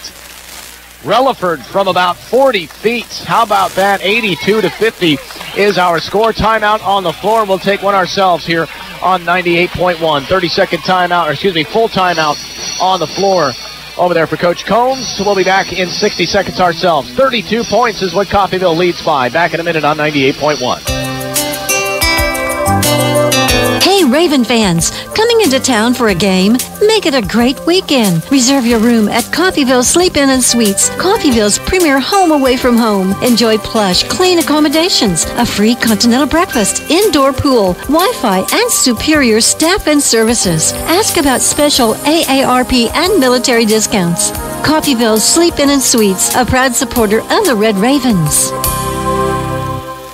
Helping you move forward. That's what Coffeyville Community College does. Whether you want to increase your ability to advance at work, learning to earn a 2-year, or just want to expand your horizons, Coffeyville Community College can help. And CCC is flexible, offering a traditional college setting, fast 8-week classes, or even online classes. CCC can meet your needs your way. Call CCC at 620-251-7700 or visit them online at coffeyville.edu. We are Coffeyville Community College. Welcome back out of the 60-second timeout. Coffeyville still with a commanding lead. 32 points separates them and the Neosho Panthers. It's 82-50 here with 12:20 to go. I'm Sam Spack on the call. Next to me doing the illustrating tonight, it is Matt Dick here from J. Herkelman Court at Nellis Hall. Red Raven basketball on 98.1 KUSN. Red Ravens with the possession. Passing it is Jones down to Murray. Murray trying to get it out to Marshall, and that pass is taken away. Trying to draw the foul there was Murray. Off the no call, Neosho will get it right back. That's Fisher now. Fisher will reset the offense, guarded very closely by Murray. Now he shades off to the right side, still be on the three-point line, not really having any penetration allowed here. And down low, foul called on Yang. And that's Jae-Ying Mang, 6'7" freshman out of South Korea, with way too much contact right there, trying to get some separation away. Instead, it's his second personal foul, 10th against the team right there. 82-50, Quan Marshall to reset the offense, and he'll start it kind of, again, walking his way up towards half court. You got to appreciate them methodical approach to the second part of this second half here. Tony Hudson gets the pass from Marshall, now finds Murray. Now good pass down low to Webster. Webster draws the foul, up no good. Off the missed basket there. Webster to the line to shoot two. And one thing you love to hear from the Hall of Fame coach Jay Herkelman is no matter how much his team's up by 32 points right now, he's still yelling at them to get back on defense, play good defense, and come out and win this ball game as A.J. Webster made an athletic play to get to the line. As Webster's first shot is no good from the free throw line there, because you got to put it in retrospect here. The month of February for Coffeyville, looking at the schedule on paper, is a relatively easy set of their schedule here. They have played their most difficult games. They looked made look Hutchinson and Indian Hills, they made them look like easy wins. Now, obviously, the loss against Seward and NEO. NEO was off of a buzzer beater at half court. That was a great game to call and be a part of down there. But Seward County took advantage of the 25 turnovers. You're right. They just don't look to let off the gas pedal until the game is truly over, regardless of how much they're up by. Now, here's Neosho in response. 11:15 to go. They find another wide-open three for Toll-Free. That one is no good, and down with the rebound is Murray. Nice defensive grab there from the big man, Mikal Murray. Hands it off to Marshall, and they'll reset the offense now. Again, moving from right to left here in this second half. Marshall pushed into a double team. Now they've got a man open. Marshall driving, but draws the foul. And a good job there by the sophomore. Man, oh man, he was put into some pressure, and he just went right by him. And Quan Marshall's blazing speed will help you with anything. He can hit the three. He can drive down low, as you heard right there, doing a great job getting to the line. And he's actually a very good free throw shooter as well, a little bit above 70% for him. But another thing, Quan Marshall was a great leader for this kind of second unit, as we said. They could basically start for this team as well, but he's a good second unit piece. He's great on defense and does the little things that matters on winning teams. You're very right, yeah. Marshall knocking down his first one. He's on average throughout the year 75% from the free throw line as he hits that one. Second shot, no good. Actually, that one hits off the back of the rim a couple times and rolls out. So does not get the hometown roll there, but still puts his team back up by 34. Coming, driving, Fisher finds a lane for Neosho. That one's an easy layup. And again, if you're Coffeyville, you don't want to stress too much about that right there. You'd like to see your defense close a little bit more on those open lanes, but with 10 minutes to go to a quick victory, if you just let this clock roll down, you can avoid injury. Hudson now, he wants a three. Tony Hudson, he's been cold from beyond the mark tonight, and trying to get the rebound there was A.J. Webster, and actually doing a good job of drawing the foul is A.J. Webster. So that one coming against number 5, Fisher. Once again, Cy Fisher sends Webster to the free throw line. And Webster, once again, getting to the free throw line, doing a great job for him. Let's see if he can get these to go. Yeah, Webster is money from 20 to 25 feet, and it shows on his free throw percentage. 78% from the line, and he knocks down the first one right there. So, again, I mean, I'll tell you what, as good and as big as he is down on that low block from 25 feet, if he has an open jumper, A.J. Webster is locked down. He makes them both. Puts him back up now by 34, 86-52 is our score. Here's Neosho now in response. Toll-Free, who, by the way, has got 4 fouls. He's got to be careful. Driving, now passing it down low to Benton. That one's tipped off the hands of Hudson and out of bounds. So Benton and Neosho will hang on to the possession here. So Brian Toll-Free will have the inbounds. looking for any sort of offense to move on the inbounds. Good defense there by Coffeyville, but a nice give-and-go pass gets it right back to Relaford. Now back to Toll-Free in the right-hand corner. Relaford straight away. He wants one from deep, and wow! That one hit off the back of the rim. It just almost killed the bounce and then fell to the bottom of the net. I'm surprised that one fell. Either way, counts its points, 86-55. Here's Coffeyville now in the near corner to Tony Hudson. Hudson makes his way back up on top, and drawing the foul, there is Relaford. So too much contact down low against A.J. Webster results in Coffeyville giving it up. That will be the 5th team foul against Coffeyville, and we will most likely see our full 5-man shift, and we do, but we'll take a quick 60-second step aside as we find ourselves in the media timeout. It's 86-55 here from Jay Herkelman Court on 98.1 KUSN. We'll be back with the final 10 minutes of the second half of play here. 86-55, Red Ravens up on Neosho. A celebration is in order every time CCC comes to play, and you can trust Gillum Liquor to back it up with an endless cooler filled with your favorite pick of ice-cold beer, or choose something from the vast wine selection to help you relax and wind down after an exhilarating CCC game. Whatever your pleasure, Gillum Liquor is always in for the win. Gillum Liquor, 1713 West 8th Street in Coffeyville. Hey, y'all, folks, this is Bull-Ass Montana here with Laser Archery Guns. I'm here with the gang, Derringer, Denise, and Alamosa Amy. Tell them, girls, what we got. We've got guns, we've got bows, and we've got knives. Don't forget accessories and camo clothing so the animals don't see you. That's right, ladies. Don't forget we're located at 3940 County Road 1250. We're just 2.25 miles south of Deering Y on 3900, and take a left on 1250 Road, a half mile, and we're just east on the right. Laser Archery Guns at 620-251-0040. Tell them Bull sent you. After the media timeout, Coffeyville still well in control of this one. They're up by 31 right now, 86-55. You got to appreciate Neosho, still fighting in this one. They haven't rolled over. They haven't taken the loss. Neither really has Coffeyville kind of solidified themselves into this win either, though their offense right now continuing to knock down threes, to knock down open shots, and more importantly right now they're getting to the free throw line and drawing fouls. 11 team fouls against Neosho here in this second half. Toll-Free, that one's almost stripped away by Casey Benton, but Toll-Free draws the foul right there, and that will be the 5th against Coffeyville as a team. Too much contact on the reach-in right there. I don't know, that was one was right on the line. We'll probably give them the benefit of the doubt right there, but almost a clean by Casey Benton, his second. Inbounds, finds Toll-Free into the corner. He drives, now kicks it back out. Relaford wants a three. That's no good from the Kansas native.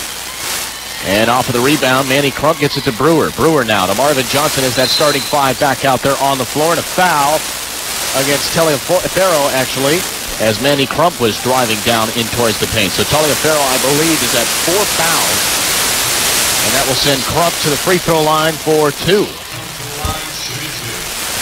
So Manny Crump, who is known to have a very good jump shot, does not hit that first one there. I'll tell you what, as a big guy, 6'8", he can step beyond the three-point line and knock him down. He's got a pretty good shot from there as well, anywhere on the floor.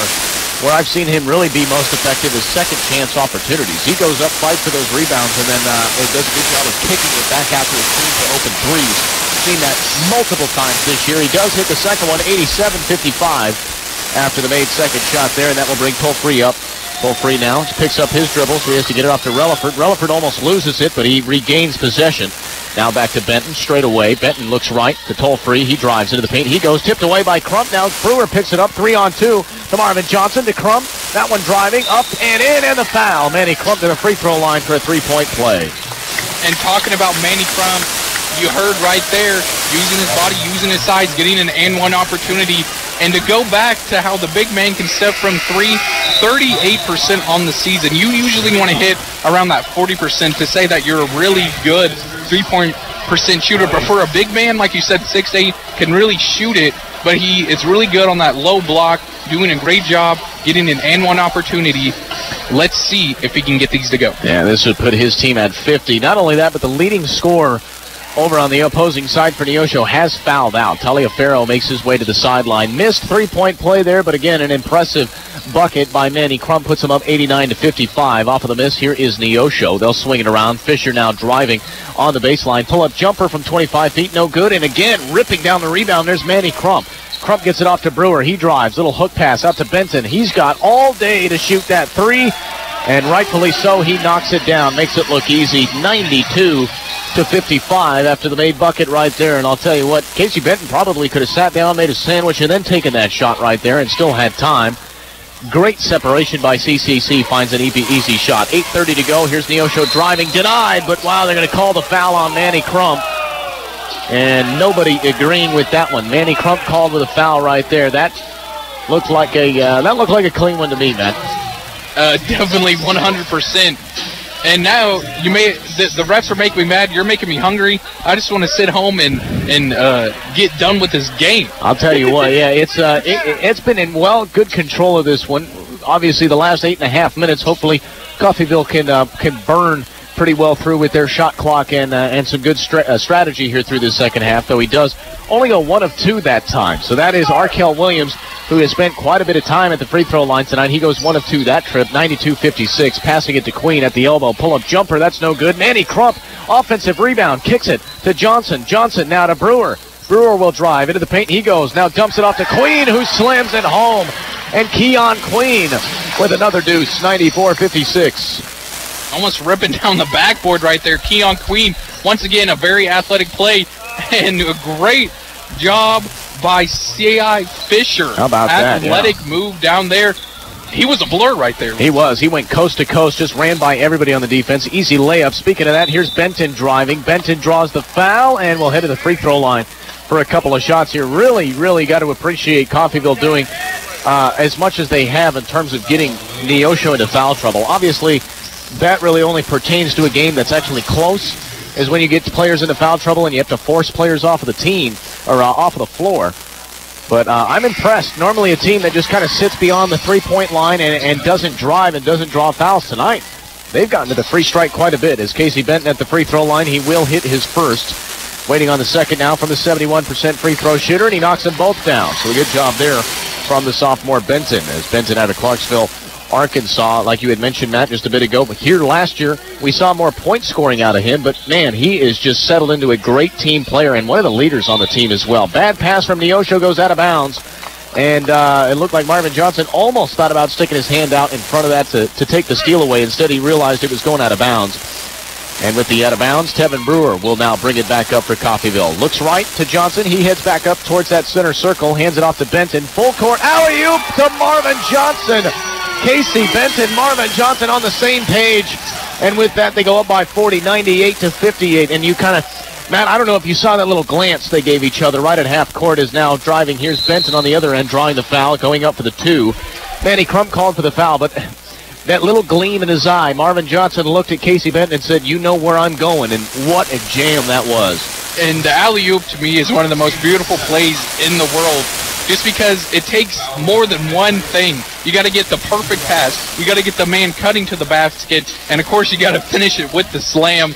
A lot of moving parts, and Casey Benton did a good job finding Marvin Johnson. That's going to go on the highlight reel. You know, and the alley-oop, he was at half court, Casey Benton was basically, as the first one there is knocked down, as we'll have the secondary 5 make their way out onto the floor, as well as some new faces that weren't in there, including Kenny Stewart getting his first trip out there onto the floor. But I'll tell you what, you're right. That pass from Casey Benton, I don't think Marvin Johnson was even close to the paint by the time that pass was let go, and then Marvin Johnson just knew where the ball was going to be and slammed it home, putting him up by 40.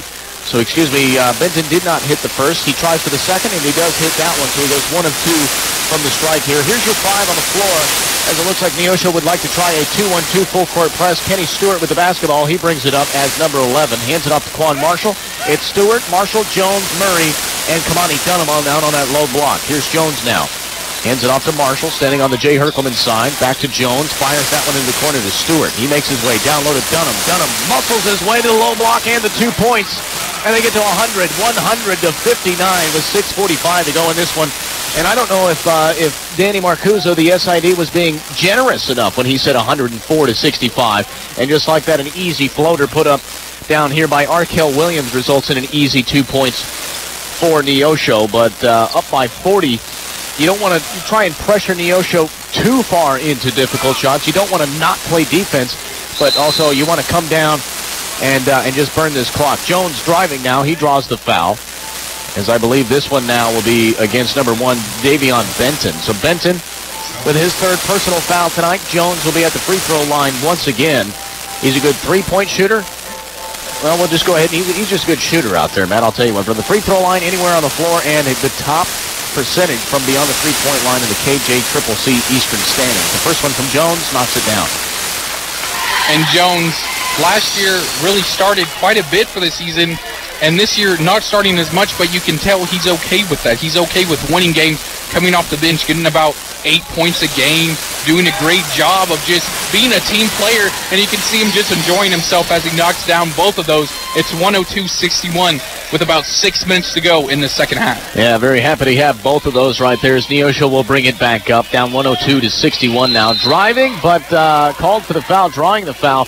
Good job there is the Panthers, but that foul will be coming against freshman Kenny Stewart. Stewart out of Topeka, Kansas. And I spoke with Jay Herkelman kind of in the preseason as well, kind of through the midst of the season. He would really like Kenny Stewart to kind of step up into the shoes of where Casey Benton is right now. Casey Benton was in that freshman shoes last year and obviously kind of sat behind T.J. Washington, who came out to be an All-American last year for CCC, rightfully so, as T.J. Washington was a great aspect of this team. Didn't bring a whole lot of size, but a great aspect of scoring and leading, more importantly. What a great distributor of the basketball. So we'd like Stewart to step into that spot. And right now, throughout the year, I don't want to say he's not underperforming, but you'd like to see him maybe improve here through these parts. And being up by 40, this is a good game for him to maybe show that right now as well. Stewart back to Marshall on the Jay Herkelman side. Marshall looks right to Jones. He wants a tray. And Anthony Jones will get another three.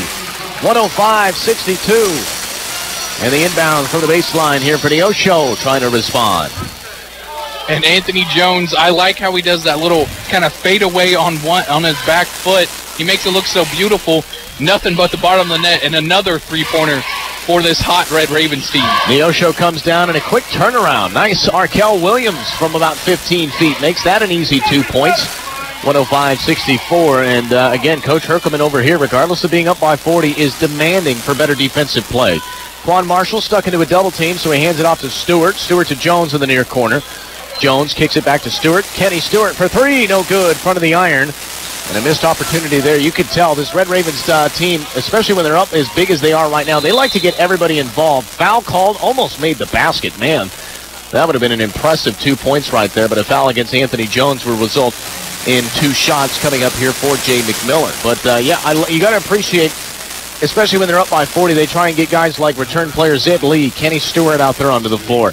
And other guys that just don't really find the score ledger that often and get them some points, as that one put up by McMillan and knocked down. And you're totally right. You know, when you're up, you want to rest, of course, your main starters, and even the kind of five that plays even more, the second unit, as we like to call them. You want to get those young players that are going to step up the next year to kind of get some playing experience, trying to move around the ball, trying to get used to the offense for next year. Yeah, because these are the teams that they're going to be playing next year, so you got to be able to be familiar with their first stringers, which Neosho has out there right now, but obviously being down as big as they are. Nice pass to Dunham, though Dunham has that one denied. Normally the strongest guy in the low block, he gets his own rebound, and Dunham will head to the free throw line for a couple there. But I'll tell you what, admirable strength down low in the low block by the Panthers. I believe that was Arkel Williams called for the foul, but he denied Kamani Dunham. Kamani Dunham is by far the biggest, strongest looking human being I've seen on that court tonight. 250, 6'8". He's, I would not want to get between him and the basket there, Matt. Knock the first one down. Is it me, or does he kind of remind you of kind of like a Zion Williamson build? I mean, they're kind of almost the same size, same height.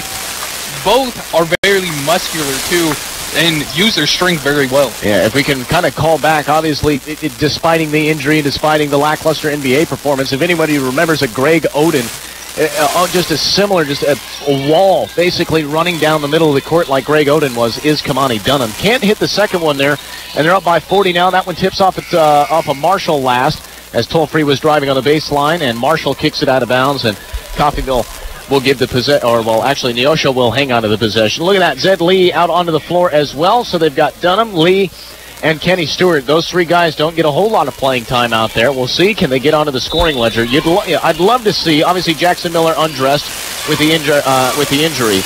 But you'd love to see all players on this roster get into the score ledger tonight. Zed Lee needs some. Kenny Stewart needs some. Other than that, I think everybody's got a pair of points. 3-point shot put up and knocked down. Mick Miller made that one look easy, and they get to 69 points here. 106-69, 4:05 to go here in this ball game. In complete control is the Red Ravens as they look to move now to 21-2. Marshall gets the pass from Stewart. Marshall will set up the offense now on the Jay Herkelman sign. He's got nowhere to go with it, so he's looking for a screen. He'll find one from Dunham. Nice little bounce pass over to Stewart in the corner. Stewart driving, high up the glass and in, and Kenny Stewart onto the score ledger. He goes. So Coffeyville one player away from getting everybody involved tonight. And, of course, it's the sophomore, number 12, Zed Lee. Another three put up. That one is missed off the hands of McMiller, and down with the rebound is Dunham. 3:30 to go, and I can almost guarantee you they try and get it to number 12 right here over on this near side. Marshall down low to Murray. Murray driving, draws the foul, and Mikkel Murray to the free throw line for a pair of shots. Looking on down the line, Coffeyville again for the month of February. This is probably the easiest month of their schedule. They've got Butler Community College, which may pose to be some issues, though Butler coming off of a couple of tough losses in these last couple of weeks. So Butler will visit us on February 2nd. We travel to Cowley. Cowley is a well-coached team, regardless of what their record may be on the year right now, which is 13-8, 5-6 within record play, as Mikkel Murray will put that one up. No good. Mikkel Murray, the worst free throw shooter on the team, as he is below 40% shooting from this point. Definitely an area that he needs to work on from there. But Cowley, maybe on the road against Cowley, will be a tough one. But other than that, then we host Cloud. We're at Allen. We host Independence, and then Neosho and Butler again. And these are all teams that, including Neosho, we have beaten by double digits, sometimes 20, 30-point victories. So it's not the most difficult end of the season, but you don't want to overlook it either. Here's Neosho driving up and in. Nicely done. That was Chol Adap. And Adap puts that one in, makes it look easy. So a little bit of international representation from all over. From Seoul, South Korea, as well as Sydney, Australia, from Neosho. And, of course, Coffeyville Red Ravens, the ladies' side, showing some international representation, though all of these guys on the men's side here from the continental United States. Kenny Stewart, he wants a three. That's a bit off the mark. Off the left side of the iron there. Kenny Stewart drives to go and get the rebound. Disrupts Yang there, but Yang is able to get it off to his teammate McMiller. McMiller driving down low. Ground. Great pass, but it's denied by the rim, but he gets his own rebound. And up and in is Shannon Cordes, but blocked by his own player. The player meaning rim, as he denied himself. 2:20 to go, 109-73. Stewart to Zed Lee.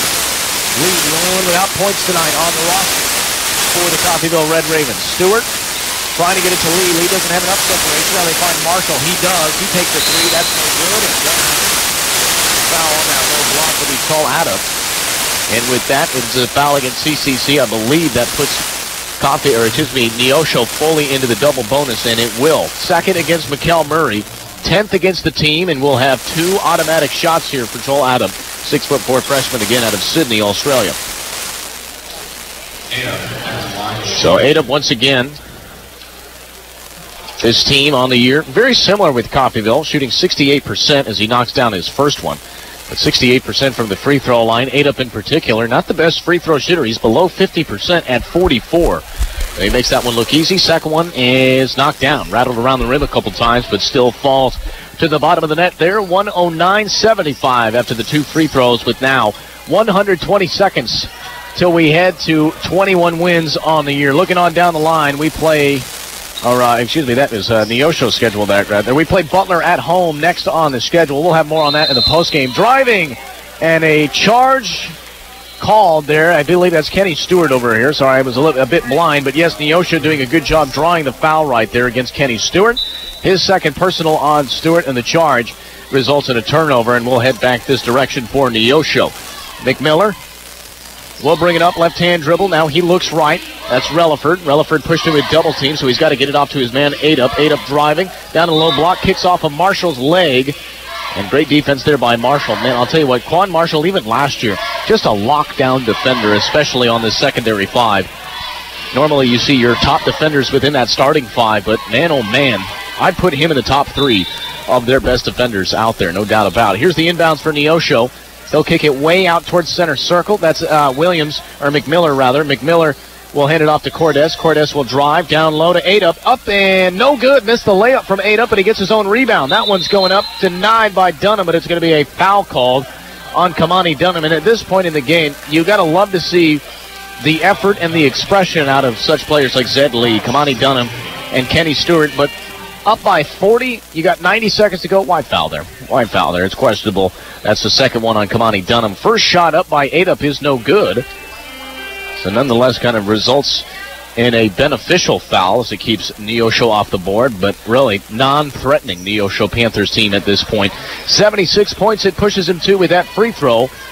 109-76. Here's Quan Marshall with a right-hand dribble as he'll just walk his way up towards the half-court line.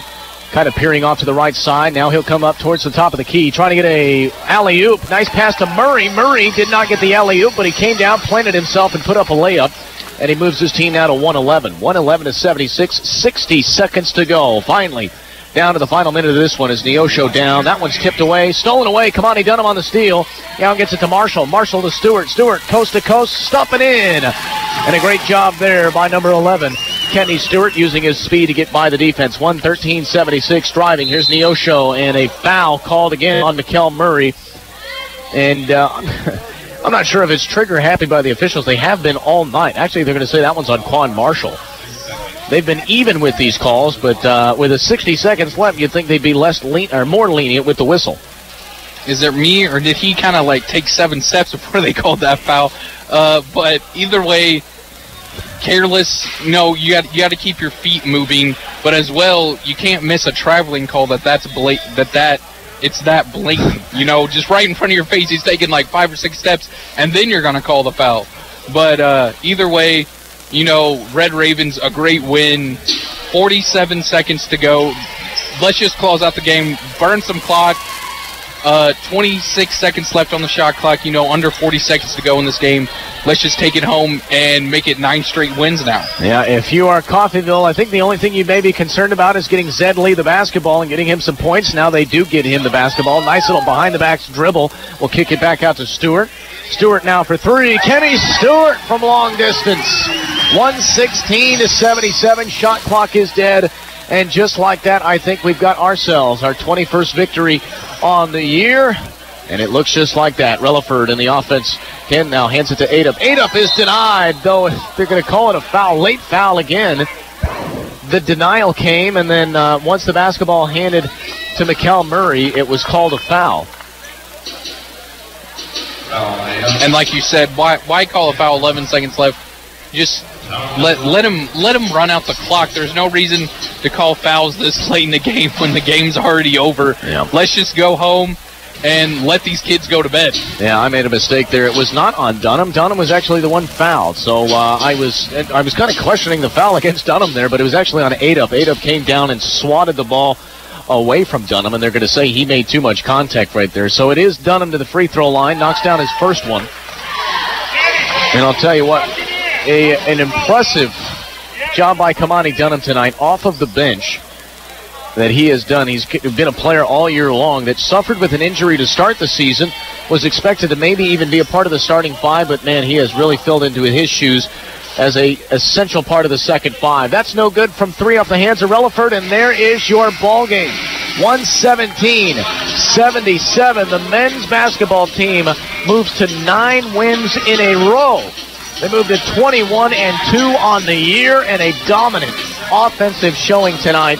Obviously some areas of the defense that they may want to work on, but this Neosho team was a good shooting team, good offensive team as well. They come out and put up 77, but Coffeyville puts up 117 and the win. We're going to take a brief step aside. When we come back, I'll sit down with Jay Herkelman here on the sidelines.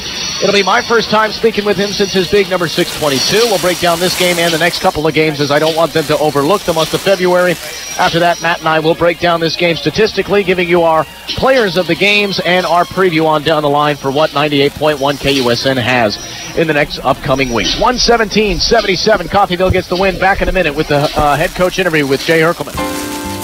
Keep it simple with great food at great prices. That's what you'll find at Simple Simon's Pizza in Coffeyville. Oh, yes, you'll find great pizza and a whole lot more, like calzones, wings, breadsticks, and sandwiches. Stop in today for a Coffeyville favorite, the Simple Simon's Lunch Buffet. Simple Simon's makes it easy for you to dine in, carry out, or delivery. Simple Simon's Pizza, 807 West 11th in Coffeyville. Simple Simon's, simply delicious.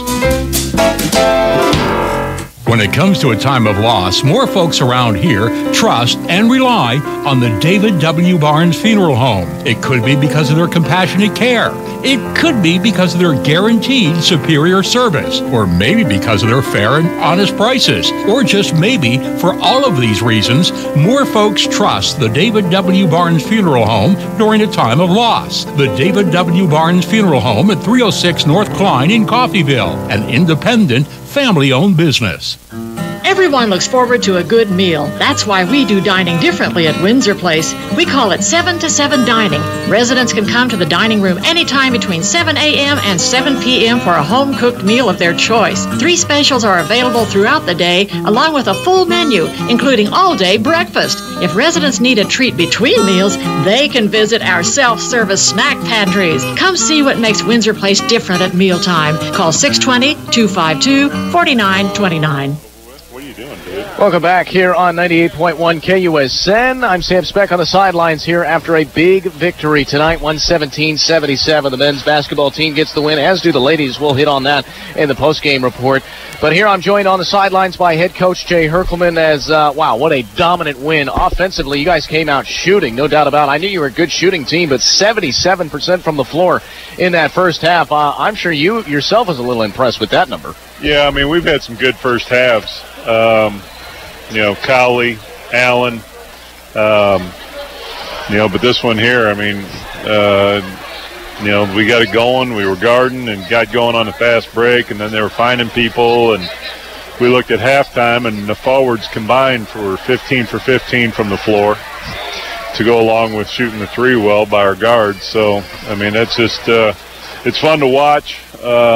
Having that big a lead at halftime, trying to keep the guys engaged in the second half is the challenge. Actually gets to the point where it's a little bit just, I don't want to say boring, but almost let's get it over with. End, yeah, and one official wanted to keep blowing his whistle there. But no, great performance by the guys. Just we play well at home. They like playing here. We've been playing well on the road too. The game up at Indy the other night was a good performance by us. Second half in particular up there. Guys came out in the first 10 minutes of the second half, and they got, I think, 3 points in the first 10 minutes, so they were locked in defensively. So, been playing well. Yeah, and I haven't spoken to you since your record-breaking win of 6-22 against Allen County. Congratulations with that. Yeah. Tacked on another one against Independence. And you're right, the first 5 minutes, Independence, man, they came out shooting, and I was really happy to see the way that they reflected, kind of, composed themselves, and then got back into it. And it was a great road win against ICC, and then just came out here in the first half and dominated there. There was one thing defensively that I noticed. You guys' full-court press, that 2-1-2, so good, but Neosho was finding ways to break that. Did you guys go in and make some changes there, or did you just kind of lay off the 2-1-2 for the remainder? They were early. They were finding some stuff, and at the media timeout, we talked about dropping our guard back to that guy. They didn't get anything the last 10 minutes of the first half. They had a good plan for it the first 10. Then the second half, after about the first 5 minutes, we took it off and just, because we didn't need to do it anymore.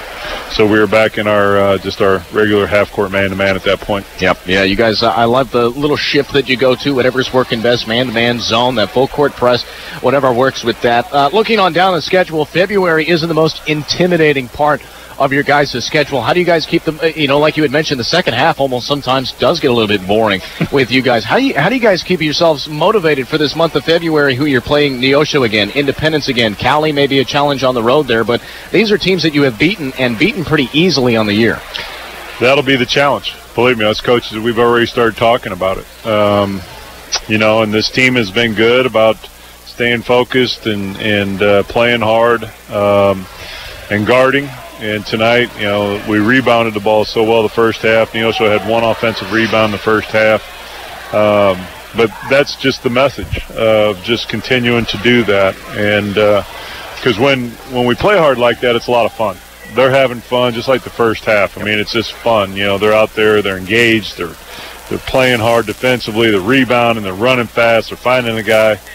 And so that's going to be the challenge for us to be able to do that. Hoping that we're going to be able to do it. I think we will. These guys are, you know, unselfish group. They like each other, and but that'll be the challenge for us. Yep, I know Butler and Coffeyville hate playing each other on the football field, but I'm sure Butler would love to come in here and beat us. Coming up the next game, we'll have that here for you on 98.1 KUSN. For now, though, Coach Jay Herkelman, a well-coached ball game. What an offensive showing it was, and congratulations once again. Thank you. Appreciate it. Again, we'll take a quick step aside here. About 30 seconds aside. We come back. Mac Dick and I will break down this whole game in terms of statistics, as well as give you a little preview on down the line of what we can expect here on 98.1 KUSN. Move forward. You can by becoming a part of the Acme Foundry team in Coffeyville. Acme Foundry has current openings for CNC machinists and entry-level foundry positions. Acme offers competitive